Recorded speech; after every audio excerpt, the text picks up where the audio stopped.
নমস্কার।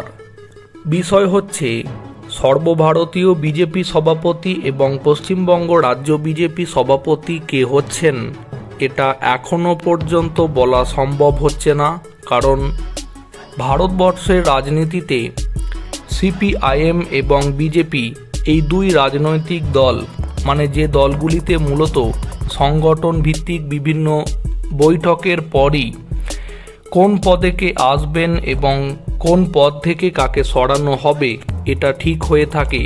তাই সেক্ষেত্রে এখন সর্বভারতীয় বিজেপি সভাপতি এবং পশ্চিমবঙ্গের রাজ্য বিজেপি সভাপতি নিয়ে যখন সংবাদ মাধ্যমের বিভিন্ন প্রান্তে আলোচনা চলছে, তখন এবার অনেকে বলতে শুরু করেছেন সর্বভারতীয় বিজেপি সভাপতি এবং পশ্চিমবঙ্গ রাজ্য বিজেপি সভাপতি বিজেপি কোনো এক মহিলা মুখকে আনতে চলেছে।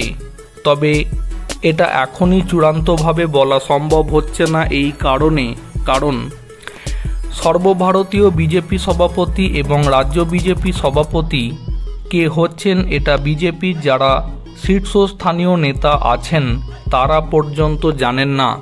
অন্যদিকে একটা বিষয় যেটুকু জানা যাচ্ছে, যেহেতু 2025-26 এই 2 বছরের মধ্যে বিহার, কেরালা, পশ্চিমবঙ্গ সহ বেশ কয়েকটি রাজ্যে বিধানসভা নির্বাচন আছে, তাই মূলত এই সমস্ত রাজ্যগুলির কথা মাথায় রেখে বিজেপি সর্বভারতীয় বিজেপি সভাপতি এবং রাজ্য বিজেপি সভাপতি ঠিক করবে, এটা রাজনৈতিক মহলের অনেকেই মনে করছেন।